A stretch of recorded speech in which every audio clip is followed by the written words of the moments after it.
สบายดีทุกคนสบายดีนี่คือวัดบ้านคันธจารย์เนาะน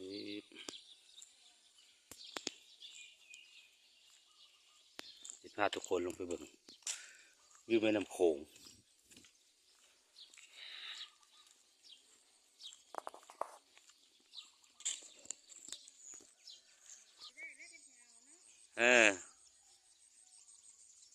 เดี๋ยวมาทุกคนต้นนี้เขาก็มาหอดตะฟังของหรือว่าเขื่อนกันเตือนของหมู่บ้านคันธจารย์เนาะเป็นหมู่บ้านหนึ่งที่ขึ้นกับเมืองไซภูทองแขวงสะวรรณเขตเด้อทุกคนเด้อความคืบหน้าของการพัฒนาเขื่อนหรือว่าตลิ่งกันเตือนของชุมชนหมู่บ้านคันธจารย์เนาะบรรยากาศยามเช้าเด้อทุกคนเด้อ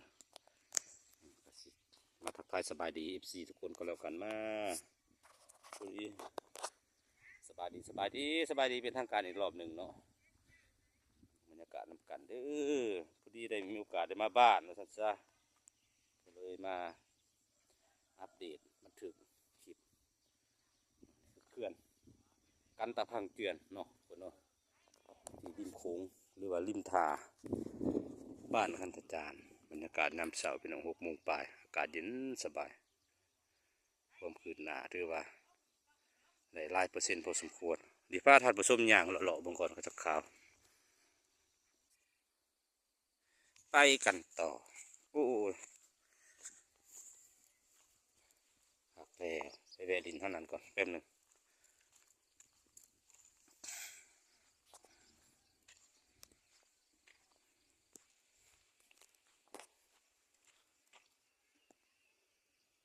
ความยาวเท่าไหร่เนาะบ่ฮู้คือกันเด้อทุกคน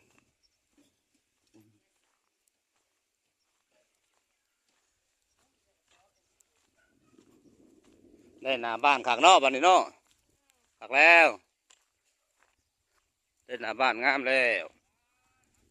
มาสบายดี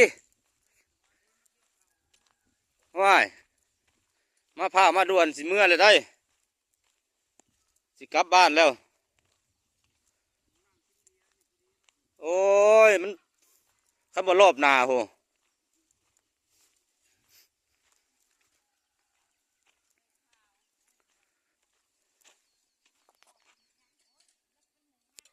สบายดีใส่แสงเลเซอร์ลายโพดเลยกุ้งยิงตางามละบาดนี่โอ้มาถ่ายเอาเขื่อนบ้านเฮาก่อนว่ะรีวิวยามมื้อเช้ามามื้อซื่นน่ะอันนั้นปลาหัวจานทุกคนน่ะเป็นปลาหัวจานเป็นแม่น้ำน้อยที่มันไหลลงมาสู่แม่น้ำคลองถือว่าสิแล้วเลยเนาะคืบหน้าไปแล้วเติบละได้ท่าบ้านงามแล้วบ้านนี่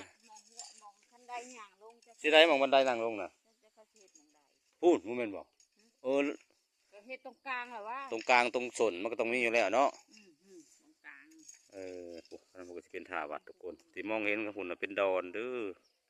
เป็นเกาะดอนเป็นหมู่บ้านชุมชนอีกเป็นหมู่บ้านชุมชนอีกหมู่บ้านหนึ่งมันก็คือดอนทำเงินเดี๋ยวพอท่านออกภาพอาจสิบชัดเจนเป็นไรมันกระบวนเหตุกลับมือนี่ล่างงานลายมือขาดมือลายมือลายจะพัดมูเขาสีบ้าให้ล่าได้สำนันเด้หลายเดือนเติบเลยบริมา4-5 เดือนผมแล้วข่อยเมื่อแต่บุญบ้านแต่บุญบ้านผมข่อยเมื่อแต่บุญบ้านเลย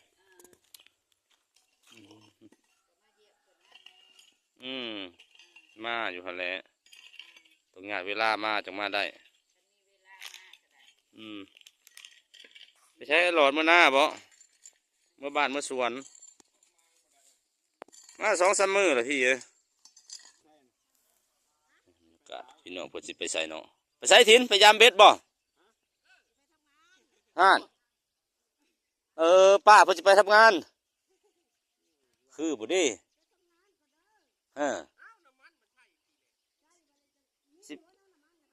สิไปกทมบ่สิ ไปกทมสิไปกรุงเทพมาสุดอยู่นี่เนาะเพิ่นเฮ็ดหักแล้วบัดนี้หน้าบ้านงามเลยไปใส่กับพี่ดิสิเมื่อดอนเพิ่นบ่เออน้ำลงนะนั่นขุ่นอยู่เนาะใส่เบ็ดใส่หมองใส่เผียกพี่น้องเอ้ยชีวิตชุมชนคนไก่ทางสิประมาณนี้แหละตื่นเช้ามากอะลงน้ำลงท่าลงเรือลงเพใส่เบ็ดเผียกบ่พี่อืมคักกะแลเนี่ยนะโอเคทุกคนเนี่ยเขาก็สิเดินทางไปลงจุดพุ่นเลยสิขึ้นไปหาปันเขาปั๊มน้ำมันสิเดินทางนาที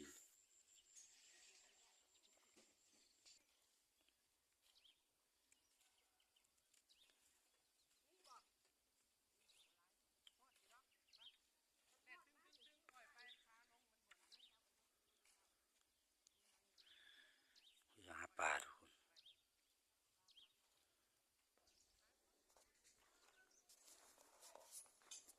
โอเคทุกคนเขาก็ย่าง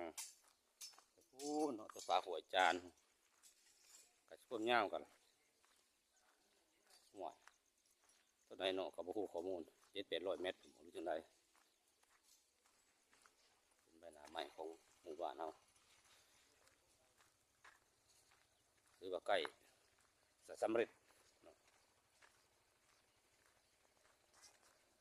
โอ้ยแดดมันออกมาจากแจ้งปานใดเด้อมาจากเห็นหุงปานใดเนาะภาพอาจสิมัวในจังหน่อยเด้อของวิถีชีวิตคนเข้มน้ำใหญ่ไปแล้วพุ่นนะมีบรรยากาศยามเช้า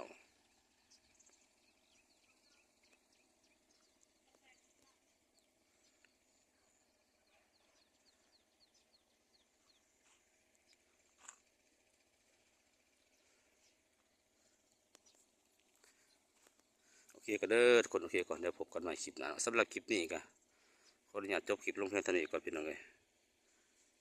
อยู่ดีมีแห้งสุขก็แล้วกันเด้อขอบใจสำหรับผู้เข้ามารับชมวิวสวยๆแม่น้ำโขงบ้านตาจานเมืองไซผู้ทองแข้งสวรรณเขตโอเคทุกคนบ๊ายบาย